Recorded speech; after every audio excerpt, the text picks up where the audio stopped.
right. Thanks, Loreche. You said you were going to be presenting. Let's be very quick. Thank you. Thank you so much, Madam Chair. May I have for the first slide that would be presenting to you the fiscal year 2024 NEP versus the fiscal year 2025 NEP. And as you can see, Madam Chair, that there is a marked increase in our allocation for the budget by around 112,073%. This is from 26,926,000 to 3,035,236.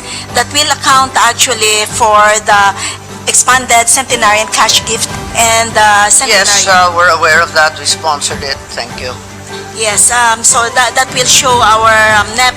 And for the next slide, that would be the fiscal year 2025 budget proposal versus the 2024 GAA. Again, the agency specific that we are requesting is 5,533,108,000. This will also cover the expanded centenarians for a portion of 2024 when the law was signed. And the next slide, of course. The law was hanging?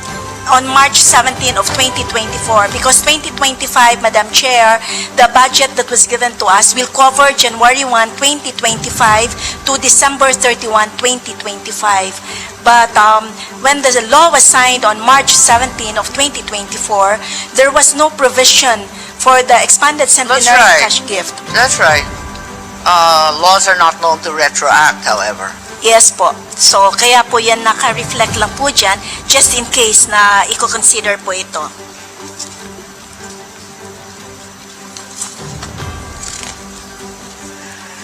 I think that will have to be a separate request to DBM and doesn't constitute part of your budget. Thank you, Madam Chair. And the next slide that I would like to show would be the transferred programs from DSWD to us, to NCSC. That is the assistance to older persons that was transferred to us at 1.7 million last March 20 during the signing. And we just want to inform your Madam Chair that the NCA from DBM was only released August 27 of this year, and the Land Bank of the Philippines. Yes, carry on, sorry. Opo.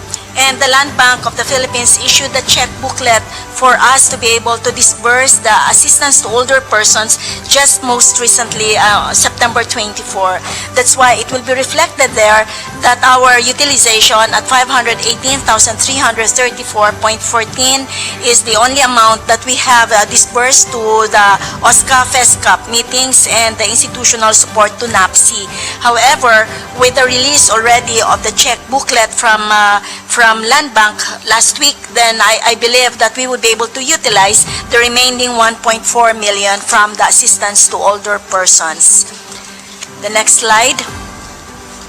The next slide, Madam Chair, is only on the Expanded Centenarians Act for Republic Act number 11982, showcasing here the number of physical targets of individuals that will be receiving the expanded cash gift and the centenarian, 275,342 individuals, and the administrative cost computed at 1.96%.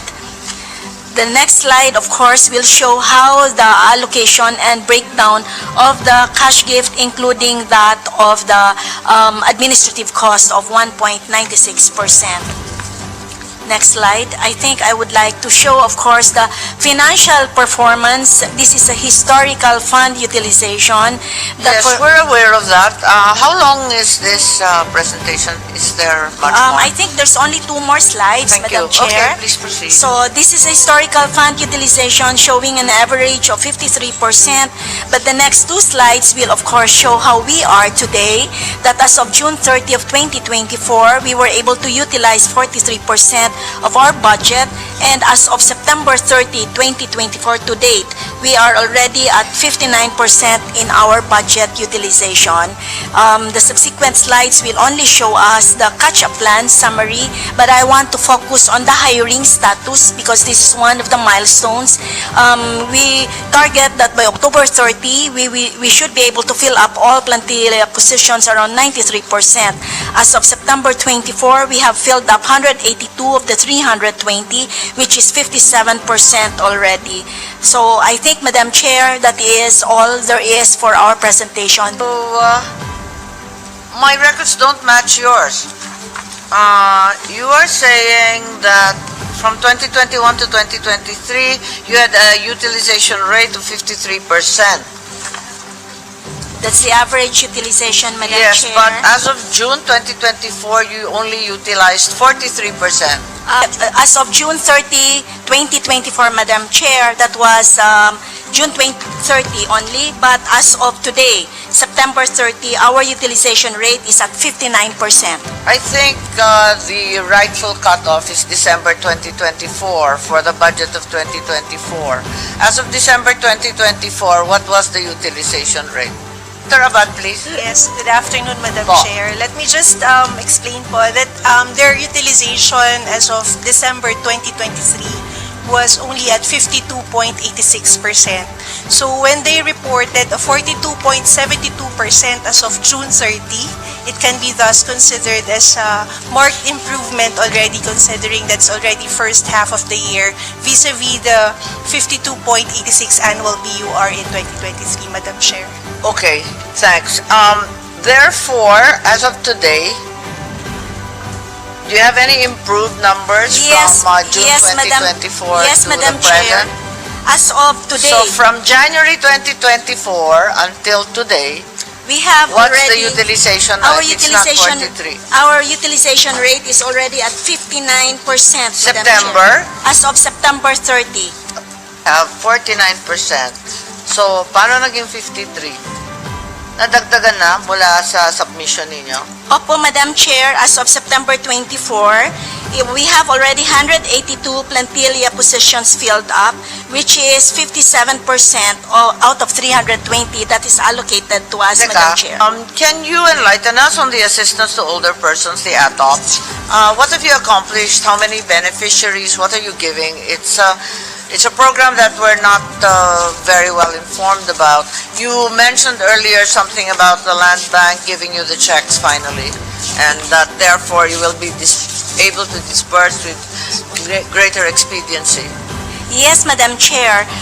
This assistance to older persons is actually a program under the Department of Social Welfare and Development, and we were given the balance of 1.7 million budget for the entire year.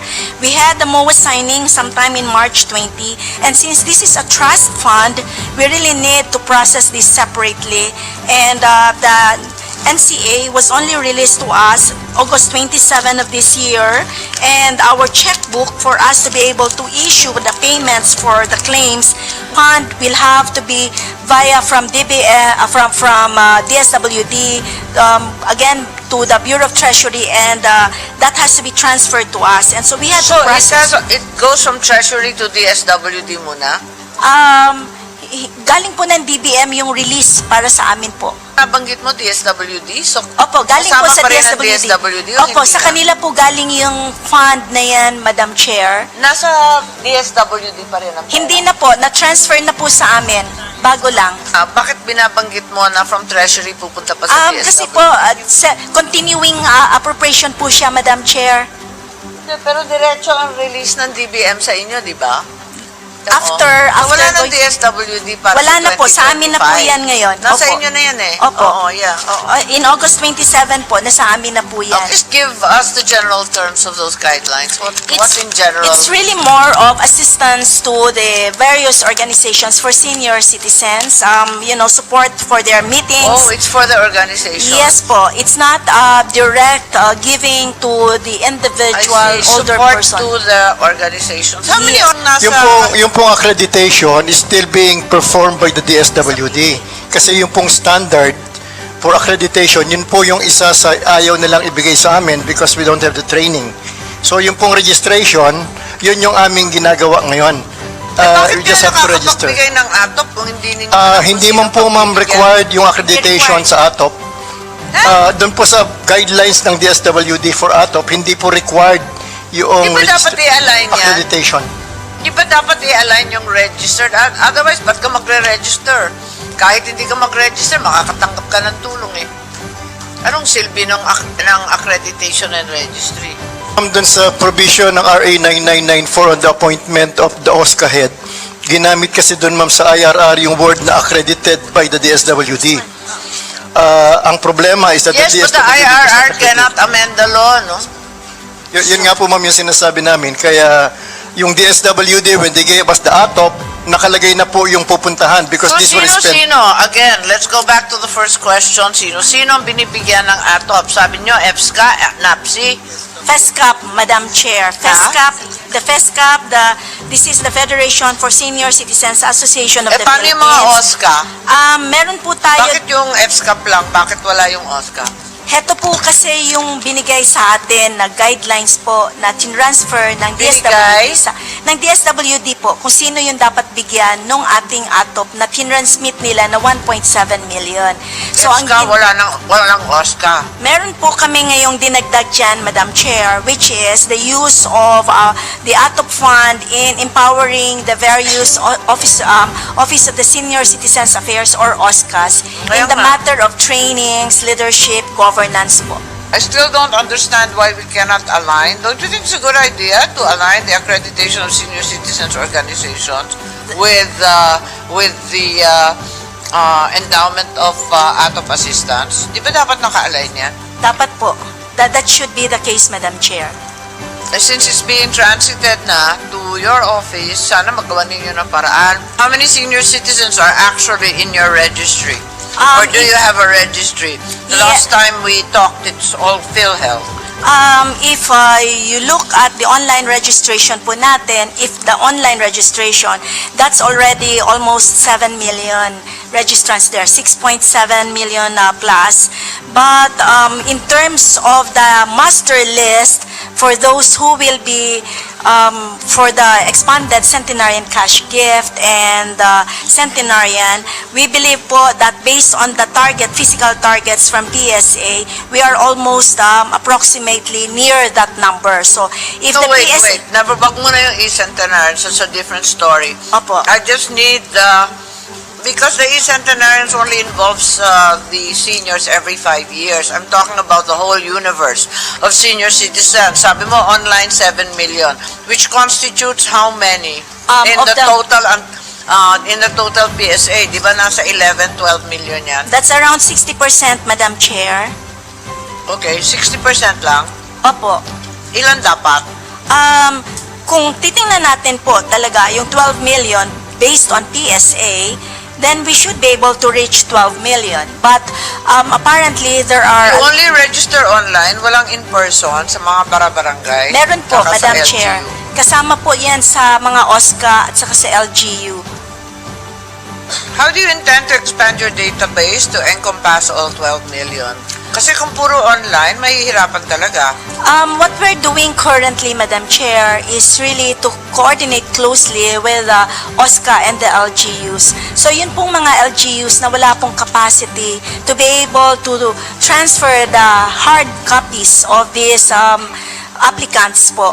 Pwede po nilang ipasa sa amin at the regional offices. Tinutulungan po natin yan. PWD rin yan.